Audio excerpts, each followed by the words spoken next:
Greetings all. RPG Rider here on another fabulously sunny day. So, topic for today. Do I have one? Do I need one? Doesn't matter anyway. Well, yeah, I guess it does matter, otherwise why would you watch? Unless you're like me, you just like to relax to driving.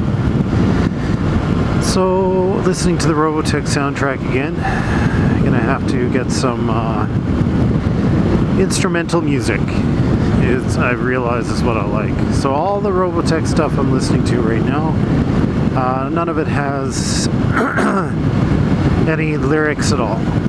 So I don't hear Min-May's beautiful caterwauling. None of that. I actually like Min-May's music, but her new song. But none of that. It's just instrumental stuff, which is what I like. And I realize, I think I've mentioned before that I don't like riding without music. So I'm gonna have to find some instrumental stuff. Some soundtracks, basically. That's what I'm gonna look for. So, in terms of a topic, there's a lot to talk about in the RPG industry. Old school versus new school. Old school, was it really that good? Or are we just remembering our youth in terms of how great a system was, like AD&D?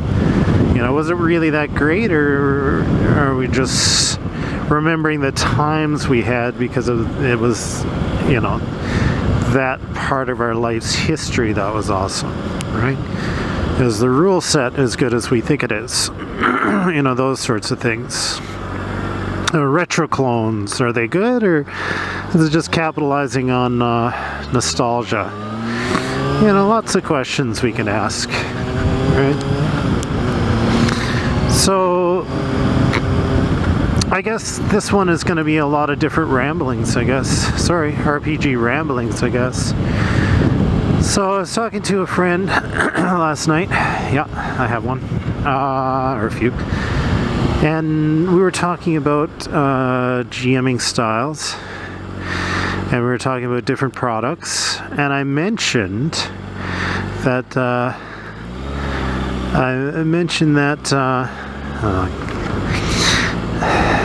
Holy. I mentioned that,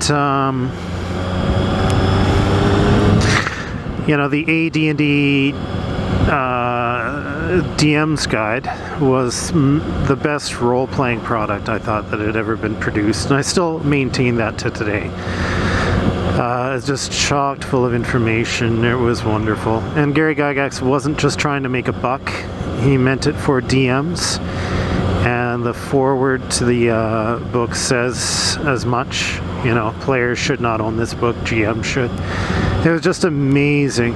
It was absolutely amazing, filled with everything you could ever conceivably want, from henchmen to strongholds to spells, clarifications to wandering monster charts to just... off the top of my head, I can't mention everything in the book, but it's really worth it. It's amazing. If you have AD&D and you're into AD&D, you probably own it. The other book I want to mention that I think is just a wonderful product, just pretty stellar. Now we're talking personal tastes here, so you might pick it up and think that it's not to your taste, and that's fine. And you'd have to be into the system, I guess, to get into it. But another one was Dark Matter, produced for Alternity, I think by Monty Cook, maybe. Oh, but I didn't get that wrong. So Dark Matter by Alternity, which was just a phenomenal product. Just chocked full of information. They didn't shortchange the purchaser. And dark matter is essentially, the closest thing I could say to give you an idea of what it is if you're not into role-playing at all. Or even if you are, it would be the X-Files. Like role-playing the X-Files, right? You're a member of something called the Hoffman Institute, which investigates alien stuff, paranormal activity, blah, blah, blah. But what they did to make the book so incredibly cool is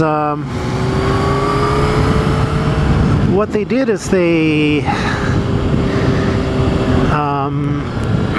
they included a section, throughout the book. They've got a timeline of the Earth right from the beginning days of human civilization right up to current time. And what they've done is they've mentioned all the different conspiracy theories, all the major ones, concerning governments and concerning mainly the U.S. government, and what they've been up to. And now these are real, conspiracy theories. They're ones you can actually search up. So, uncovered CIA documentary stuff, that sort of stuff, right? And also, their information that they have in there on different secret societies, they're not made up secret societies. They're secret societies that actually exist, right? Skull and Bones,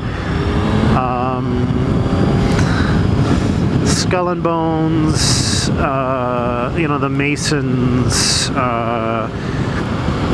Rosicrucians, Order of St. Luther. Like, they're actual ones that actually exist, and talking about as much information as I can that's been uncovered about them. So that's the cool thing, right? And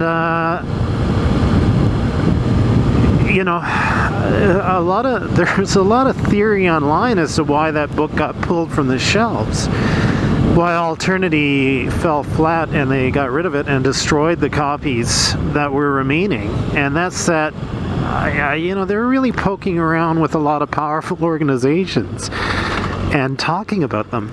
Granted it was a role-playing book, but most of it's fluff, and it's on real organizations and real assassinations and the CIA secret this and secret that, right? So, it's a very entertaining read, but I think they got too close to the mark, maybe. That's my theory. And they had to get rid of that stuff. But, this is just musing. I have no proof or anything, but it's an interesting story. All right? And when you read it, you're like, whoa. Did anybody get killed over this book? But it's a stellar product, right? Now, another product I really enjoy is actually the Riffs Adventure Guide by Kevin Simbita, Eric Wudrick. There's another guy there, sorry. You'll have to Google it on the road. It's kind of hard to sift through my books. But anyway, in this one, it really is, if you take the word riffs out of it, it's just a book on how to GM. And it's Kevin Simbita and some other guys almost hanging out in their dialogue as they discuss their D&D strategies and how to create an epic story and how to do that. And you might be thinking, okay, well, I know all that stuff. I've been GMing for so long. But it's just so well done. It's such an entertaining read if you're a GM. You can sit back and really enjoy it, and how to deal with difficult players, and how to create a storyline that doesn't stink, and what to do if it does, and it's just an entertaining read. Now, it has other stuff in it, as most Palladium books do. Most Riff books will have commentary and then a little adventure or a village or what have you. It's got lots of other stuff in it. But it's a really good, entertaining read. So, yeah, folks. So yeah, it's a lot of stuff on the go that you can get. That's good. Sorry, my I'm a little tired this morning. I don't even know if this will make the vlog. Any other books that are good that I really like? Role-playing books. Well, those are some good products. I maintain that AD&D DM's Guide and the Alternative Dark Matter are some wonderful products. That's fantastic.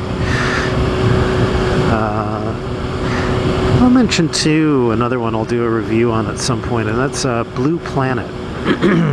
Blue Planet is really good in that it's, from what I understand, it was created by a bunch of engineers and guys like a marine biologist. So it's hard science, you know. It involves a wormhole. Essentially, you're you know, people from Earth find this wormhole that leads to this planet that's Earth-like. I think it's called Poseidon, I think. And or they name it Poseidon after the god. And the problem is it's covered mostly with water. So people who go there, it's almost this Blade Runner type scene on this planet. But people have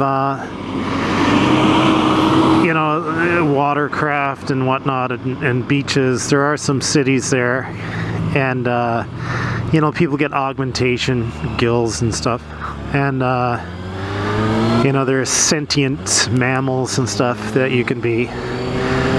But it's just really well done. Like the city, I think it's called Haven, maybe.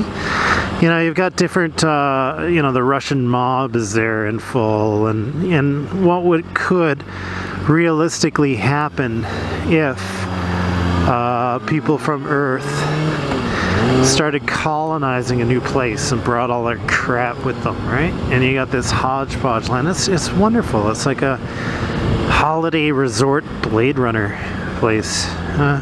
Blue Planet's amazing. Love to play it. It would be cyberpunky, basically.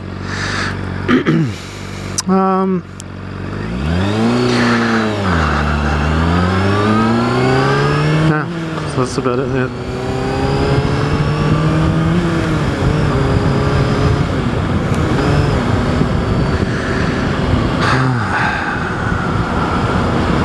Anyway, so those are just some random thoughts. Comment, don't comment, subscribe. Well, subscribe anyway. And I'll talk to you guys again in a bit.